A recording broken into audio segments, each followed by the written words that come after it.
Assalamualaikum warahmatullahi wabarakatuh. Perkenalkan, nama saya Rani Novianti dari jurusan Tadris IPS.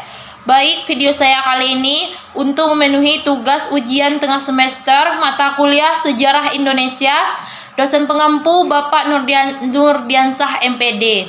Kita masuk dengan pertanyaan yang pertama, yaitu coba saudara jelaskan dan uraikan bagaimana peran ulama dalam kerajaan-kerajaan Islam yang di Nusantara saat ini. Nah, seperti yang kita ketahui bahwa ulama mempunyai peran yang sangat besar dalam proses awal perkembangan Islam di Indonesia. Nah, para ulama itu sangat aktif menyebarkan agama Islam di berbagai wilayah Indonesia. Nah, jadi peran ulama saat ini sebagai yang pertama yaitu sebagai penasehat raja, di mana bahkan ada yang sekaligus menjadi raja dan ahli siasat perang. Nah, sebagai penerjemah Islam ke dalam sistem budaya Indonesia, menjadi guru agama atau mubalik yang bertugas menyiarkan agama Islam dengan cara mendirikan masjid dan pondok pesantren.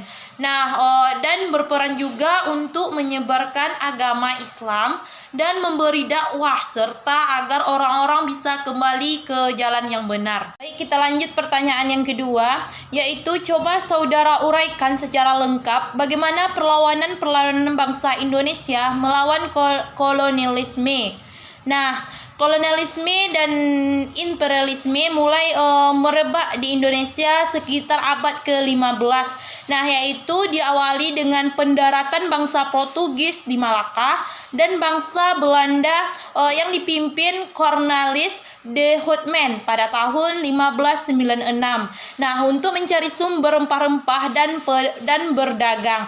Nah, satu perlawanan rakyat terhadap Portugis. Nah, di mana kedatangan bangsa Portugis ke Semenanjung Malaka dan Kepulauan Maluku merupakan perintah dari negaranya untuk berdagang. Nah, pada tahun 1511, armada Portugis yang dipimpin oleh Albuquerque menyerang kerajaan Malaka untuk menyerang kolonial Portugis di Malaka. Nah, yang terjadi pada tahun 1513 ini mengalami kegagalan karena kekuatan dan persenjataan Portugis lebih kuat. Nah, pada tahun 1527 ini armada Demak di bawah pimpinan Valetehan dapat menguasai Banten, Sunda Kelapa, dan Cirebon. Nah, armada Portugis ini dapat dihancurkan oleh Valetehan dan ia kemudian mengganti nama Sunda Kelapa menjadi Jayakarta atau Jakarta. Nah, kedua yaitu perlawanan rakyat Aceh terhadap Portugis. Nah, mulai tahun 1554 hingga tahun 1555, upaya Portugis tersebut gagal karena Portugis mendapat perlawanan keras dari rakyat Aceh. Nah, di mana pada saat Sultan Iskandar Muda berkuasa, kerajaan Aceh pernah menyerang Portugis di Malaka, yaitu pada tahun 1629. Nah, yang selanjutnya perlawanan rakyat Maluku terhadap Portugis. Nah, di mana bangsa Portugis kali ini pertama mendarat di Maluku pada tahun 1511. Kedatangan Portugis berikutnya pada tahun 1513, akan tetapi Ternate merasa dirugikan oleh Portugis karena keserakahannya dalam memperoleh keuntungan melalui usaha monopoli perdagangan rempah-rempah. Pada tahun 1533, Sultan Ternate menyerukan kepada seluruh rakyat Maluku untuk mengusir Portugis di Maluku. Pada tahun 1570, rakyat Ternate yang dipimpin oleh Sultan Hairun dapat kembali melakukan perlawanan terhadap bangsa Portugis, namun dapat diperdaya oleh Portugis hingga akhirnya tewas terbunuh di dalam benteng Dorstede. Nah, selanjutnya dipimpin oleh Sultan Babullah pada tahun 1574. Portugis diusir yang kemudian bermukim di Pulau Timur. Nah, yang kedua yaitu perlawanan rakyat terhadap Belanda atau VOC. Nah, Persekutuan Dagang Hindia Timur milik pemerintah Belanda di Indonesia adalah Verenigde Oost-Indisch Company atau VOC yang berdiri tahun 1602. Nah, yang pertama itu perlawanan rakyat Mataram. Perlawanan rakyat Mataram itu pertama kali dilakukan pada bulan Agustus 1628 yang dipimpin oleh Tumenggung Bahurekso. Nah, yang kedua perlawanan rakyat Mataram kedua dilaksanakan pada tahun 1629 dan dipimpin oleh Dipati Puger dan Dipati Purbaya. Nah, di mana pasukan Mataram itu tetap menyerbu Batavia dan berhasil menghancurkan benteng Hollandia. Nah, dilanjutkan ke benteng Bommel tetapi belum berhasil. Nah, yang ketiga perlawanan Trunojoyo. Nah, Sultan Agung Hanyarkusumo wafat pada tahun 1645. Kedudukannya digantikan oleh putranya yang bergelar Susuhunan Amangkurat I. Nah, tahun 1674 ini meletuslah pemberontakan rakyat yang dipimpin oleh Trunojoyo putra Bupati Madura. Trunojoyo mendapat dukungan dari para pengungsi Makassar dan pimpin Kareng Galengsong dan Mantomerono, mengakibatkan Amangkurat I terdesak dan melarikan diri untuk meminta bantuan kepada Belanda. Masuk soal yang nomor 3, yaitu bagaimana pentingnya sejarah masa kolonial sebagai sarana untuk memahami sejarah Indonesia dengan mengemukakan bukti serta penalaran. Nah, sejarah ini sebelumnya kita masuk pengertian sejarah. Nah, bahwa sejarah itu adalah hal penting bagi suatu bangsa. Jika suatu bangsa memiliki sejarah, maka bangsa tersebut akan bangkit karena memiliki pegangan yang kuat. Nah, sejarah juga sebagai pembelajaran karena dengan sejarah bisa belajar kesalahan-kesalahan yang pernah dilakukan di masa lalu. Nah, mempelajari sejarah dapat membantu mengenai identitas. Nah, bagaimana sebuah keluarga terbentuk ataupun sebuah negara terbentuk. Nah, sejarah mengenalkan bagaimana perkembangan suatu hal dari waktu ke waktu hingga terbentuk identitas seperti saat ini. Nah, manfaat dari sejarah ini yang pertama adalah dapat membantu kita memahami orang dan masyarakat. Sebab sejarah menawarkan segudang informasi tentang bagaimana orang dan masyarakat berperilaku. Nah, manfaat sejarah berikutnya adalah berkontribusi pada pemahaman moral.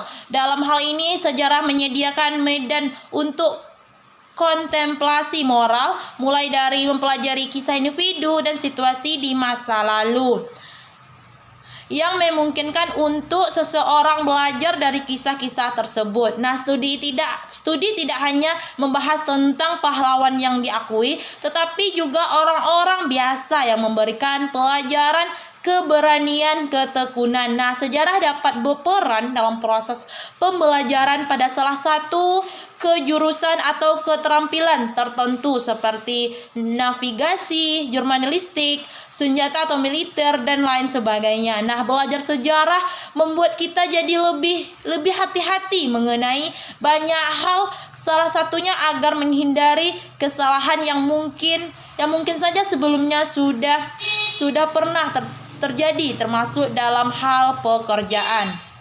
Selanjutnya soal nomor 4, yaitu bagaimana pengaruh lahirnya golongan elit dalam pergerakan Indonesia, serta bagaimana komitmen kita sebagai penerus dalam memahami masa-masa pergerakan tersebut dalam konteks kekinian. Nah, munculnya golongan intelektual pada abad 20 di Indonesia tidak dapat dipaskan dari kebijakan politik etis adalah benar adanya. Hal ini dikarenakan dampak. Nah, pelaksanaannya politik etis paling besar dirasakan masyarakat Indonesia di bidang pendidikan. Nah, dengan berdirinya sekolah di Indonesia dan munculnya golongan elit terpelajar. Nah, peran pemuda sangat sering dikaitkan dengan kemajuan suatu bangsa, bahkan di Indonesia. Peran pemuda dalam kehidupan berbangsa dan bernegara sudah tidak sudah tidak diragukan lagi. Hal ini bahkan sudah terjadi sejak masa perjuangan sejarah kemerdekaan Indonesia. Nah, Deklarasi Sumpah Pemuda merupakan salah satu bukti bahwa pemuda Indonesia memiliki peran penting dalam perjuangan bangsa. Nah, lahirnya Sumpah Pemuda ini pada tanggal 28 Oktober 1928 menjadi tonggak utama dalam sejarah pergerakan pemuda seluruh Indonesia dalam semangat kemerdekaan Indonesia. Nah, peran pemuda yang pertama dapat dilihat dari peran pemuda sebagai agen perubahan. Hal ini dapat diwujudkan dengan pemuda ikut mendukung perubahan-perubahan dalam lingkungan masyarakat. Nah, baik secara nasional maupun daerah menuju kepada arah yang lebih baik lagi pada masa yang akan datang. Nah, kemajuan bangsa dapat dilihat dari keberhasilan generasi mudanya. Nah, untuk melakukan perubahan-perubahan positif yang dapat dilakukan dan menaklukkan segala tantangan yang akan dihadapi. Nah, agen pembangunan selain menjadi agen perubahan, peran pemuda juga sebagai agen pembangunan yang pemuda Indonesia memiliki peran dan tanggung jawab dalam upaya melancarkan atau melaksanakan berbagai macam pembangunan di berbagai macam bidang, baik pembangunan secara nasional maupun pembangunan daerah. Soal yang berikutnya yaitu soal nomor 5. Proses pergerakan nasionalisme di Indonesia abad ke-20 sampai masa politik etis di Indonesia. Nah, awal abad 20 Indonesia mengalami fase yang disebut sebagai kebangkitan nasional. Pada fase ini perlawanan terhadap penjajah tidak lagi menggunakan senjata melainkan melalui organisasi. Nah, ada 3 organisasi yang dijalankan pada fase ini, yaitu Budi Utomo merupakan organisasi pergerakan pertama di Indonesia. Nah, Budi Utomo didirikan oleh mahasiswa Stovia yang diketuai oleh Dr. Suetomo pada tanggal 20 Mei 1908 di Jakarta. Nah, dilansir dari buku Sejarah Perjuangan Bangsa Indonesia 2019 merupakan organisasi yang bercorak sosial budaya dan pendidikan. Nah, tujuan utamanya adalah mencapai kemajuan dan meningkatkan derajat bangsa dalam hal pendidikan. Sarekat Islam pertama kali didirikan oleh Ki Hajar Samahuddin pada 16 Oktober 1905. Nah, tujuannya untuk melindungi hak-hak pedagang pribumi muslim dari monopoli dengan yang dilakukan pedagang Tionghoa. Nah, organisasi ini awal mulanya yang bernama Sarekat Dagang Islam atau SDI, kemudian diubah menjadi Sarekat atau SI oleh Haji Omar Said Kongro-Minato pada tahun 1912.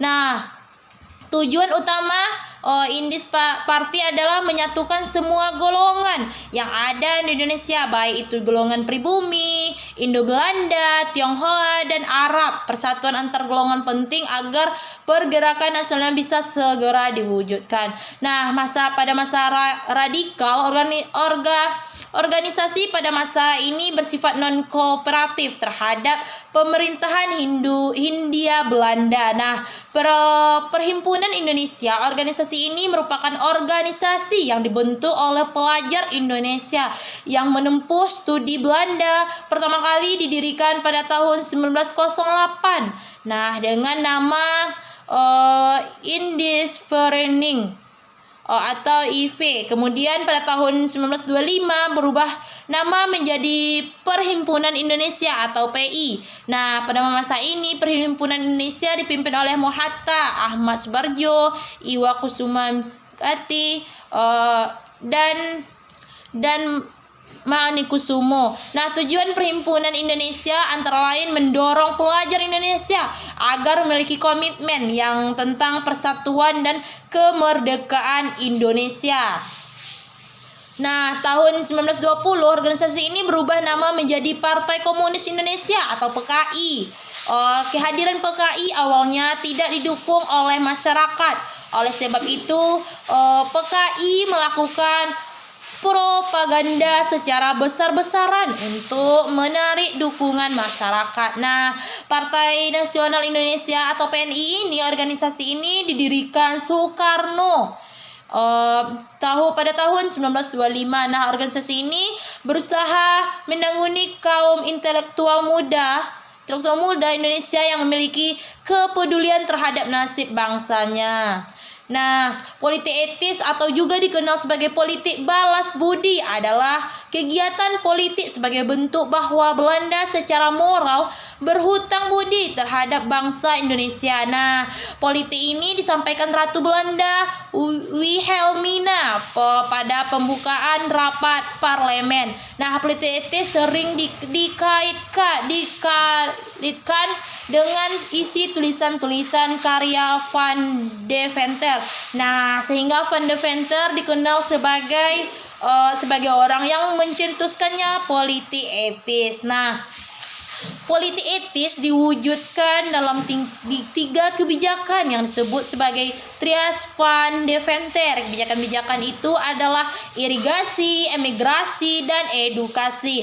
Tetapi dalam pelaksanaannya di lapangan banyak terjadi penyelewangan pada kebijakan irigasi dan migrasi. Nah, Trias Van Deventer yang pertama yaitu irigasi. Nah, irigasi meskipun tujuan dari kebijakan ini adalah untuk balas budi terhadap bangsa Indonesia, tetapi di lapangan kebijakan ini lebih banyak digunakan untuk kepentingan Belanda. Irigasi yang dibangun dengan tujuan memperbaiki hasil panen ternyata hanya dibangun untuk mengairi tanah pertanian milik Belanda. Nah, yang kedua yaitu migrasi, perpindahan penduduk. Masa ini adalah cikal bakal dari program transmigrasi. Nah, yang ketiga yaitu edukasi. Nah, di mana didirikannya sekolah-sekolah bagi para pribumi. Tetapi sayangnya sekolah-sekolah ini lebih mengutamakan pendidikan untuk para pegawai negeri dan pribuminya yang kaya. Ada dua tipe sekolah yang ada pada saat itu, yaitu tipe untuk para anak-anak pegawai negeri dan orang-orang kaya, dan sekolah tipe 2 yaitu untuk anak-anak pribumi pada umumnya. Nah, untuk soal yang terakhir atau soal yang keenam yaitu bagaimana pandangan Anda tentang hubungan nasionalisme dengan agama? Apakah ada pertentangan kedua hal tersebut dalam perjuangan kemerdekaan Indonesia beserta contohnya? Nah, secara garis besar Pancasila telah hadir di dalam hubungan antara agama dan negara dan senantiasa menghadirkan kenyamanan terhadap berbangsa dan bernegara, dan dapat kita pahami pada sila pertama yang berbunyi ketuhanan yang Maha Esa. Nah, oleh karenanya hubungan agama dan negara ada di Indonesia telah diperjelas dan beberapa pasal-pasal dalam Undang-Undang Dasar, yaitu pasal 28E Undang-Undang Dasar, bahwa setiap orang bebas memeluk agama dan beribadah menurut agamanya, serta pasal 29 ayat 1 Undang-Undang Dasar bahwa negara berdasar atas ketuhanan yang Maha Esa, dan pasal 29 ayat 2 Undang-Undang Dasar bahwa negara menjamin kemerdekaan tiap-tiap penduduk untuk memeluk agamanya masing-masing dan untuk beribadah menurut agamanya dan kepercayaannya itu masing-masing. Nah, agama dan Pancasila merupakan dua hal yang melekat dalam nilai kultur masyarakat Indonesia. Nah, di mana kedua hal itu merupakan dua hal yang sama sekali tidak bertentangan karena nilai-nilai agama diwajibkan dalam sila-sila Pancasila.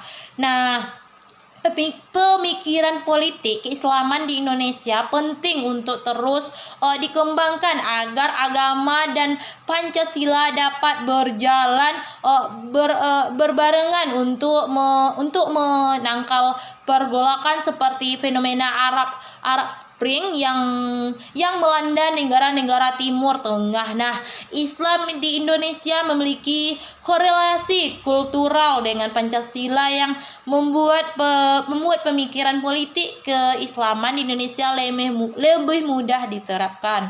Nah, Islam tidak bisa lepas dari kebangkitan nasional. Hal yang digarisbawahi yaitu tentang kebangkitan Islam itu pula.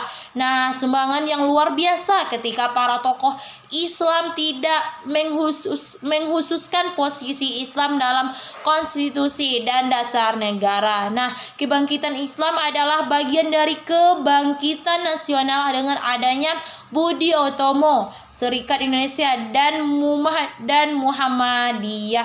Nah, hebatnya mereka tidak menghususkan posisi Islam dalam ideologi dan dasar negara. Nah, itu merupakan sumbangan yang luar biasa. Baik, sekian yang dapat saya sampaikan. Lebih dan kurang saya mohon maaf. Saya tutup dengan Assalamualaikum warahmatullahi wabarakatuh.